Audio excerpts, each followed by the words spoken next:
Nous avons amené au Centre universitaire roman de médecine légale nos 11 échantillons achetés sur des sites internet suisses. Le laboratoire de chimie forensique, qui travaille aussi pour la police, les a analysés pour nous afin de déterminer leur taux de THC et de CBD. L'analyse se fait avec l'aide d'un chromatographe. L'analyse n'est pas une analyse qui est très compliquée. Il suffit d'avoir les substances de référence, c'est-à-dire que comme on va quantifier les molécules, eh bien évidemment qu'il faut avoir du THC, du CBD pour pouvoir quantifier, calibrer l'instrument.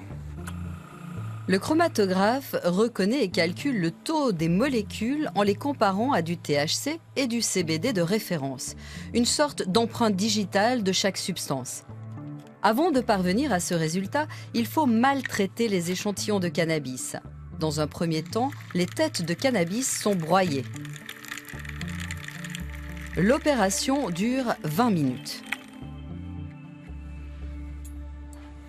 Puis le solvant entre en scène. Il va permettre d'extraire le THC et le CBD de la poudre de cannabis pour accélérer le processus passage à la centrifugeuse. Puis chauffage dans les cuves pour stériliser les extraits. Ils sont ensuite dilués afin d'être prêts à passer au chromatographe.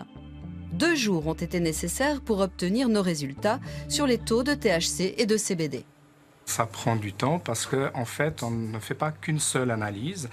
Donc, on va déjà prendre 3 fois un extrait de l'échantillon que vous nous avez donné et on l'injecte à double. Donc, en réalité, pour chaque analyse, on en a fait 6. Plus la calibration et les hauts échantillons. Donc, c'est ça qui prend du temps, ce n'est pas l'analyse en elle-même. Dans notre laboratoire, on ne va jamais analyser une seule fois un échantillon. On répète toujours pour des questions en fait, de confiance et de sortir un résultat qui est correct. En d'autres termes, fiable.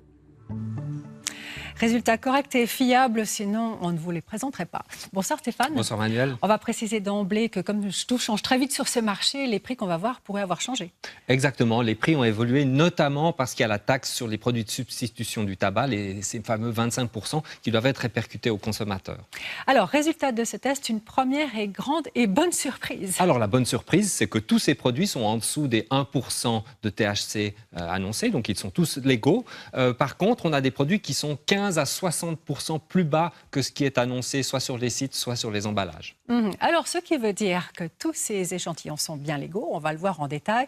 Et la deuxième chose qui nous a frappé, c'est le taux de CBD, ce que recherchent essentiellement les consommateurs. Il peut y avoir de sacrées différences entre ce qui est annoncé sur l'emballage et ce que le labo a mesuré, d'où notre classement de la plus petite à la plus grande différence.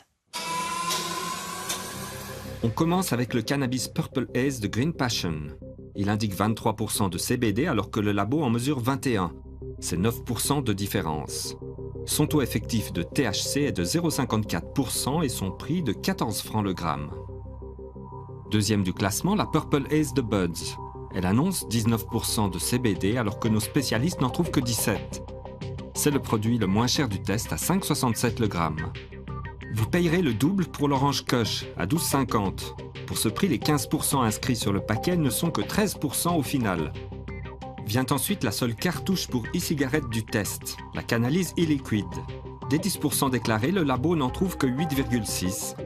À noter que le THC est en dessous de la limite de détection. Pour la Giant Bud, achetée chez Empner, on passe de 15 à 12% de CBD, soit 20% de différence.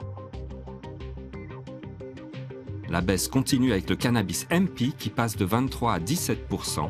C'est aussi le plus cher du test à 15,63. Suit le pot d'Alessia. Il promet de 13 à 17% de CBD mais n'en fournit que 9,1 pour un prix de 10 francs le gramme. L'écart augmente encore avec l'Acapulco Gold. Le CBD passe de 20 à 11, soit 45% de moins. Pour la Sonnenfeld Marie et Anna, la chute est de 53% avec en plus un THC très bas. Enfin, la Colorado Light de Dr Green. C'est la dégringolade.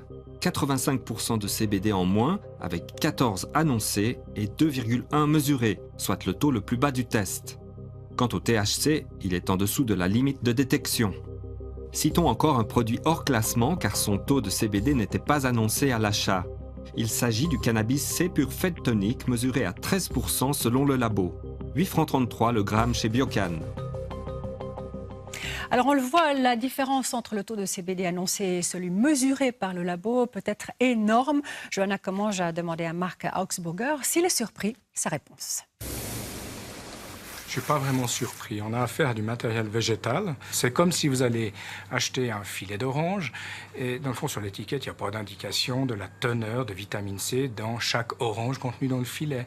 Eh bien, on se retrouve un petit peu dans une situation similaire, c'est-à-dire que chaque morceau de plante que vous avez va contenir des quantités un petit peu différentes de CBD. Donc, ce n'est pas complètement anormal d'avoir ces différences-là.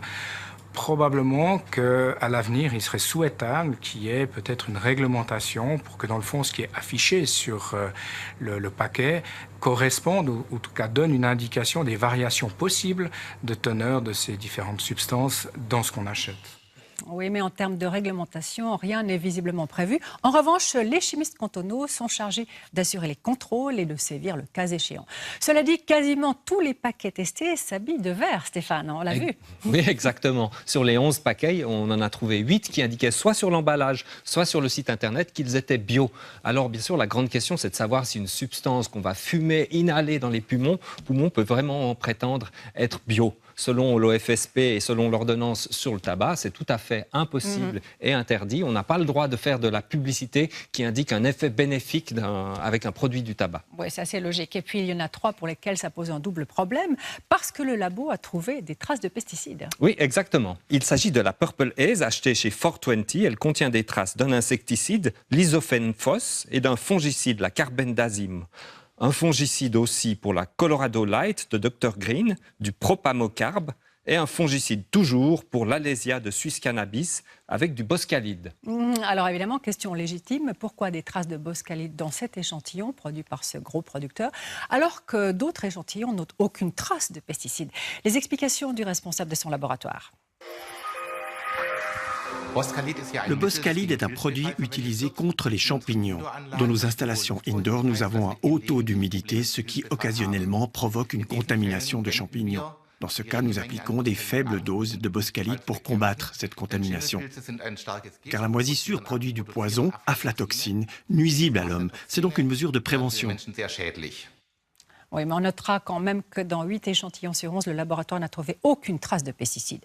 Alors si nous avons testé essentiellement des produits à fumer, il ne faut pas y voir, Stéphane, une incitation à fumer. Non, bien sûr. Et d'ailleurs, maintenant, on doit trouver sur les paquets, comme sur les paquets de cigarettes, une jolie image avec des poumons ou des dents un peu abîmées. Ou alors cette inscription, la fumée nuit à votre santé et à votre entourage. La fumée tue.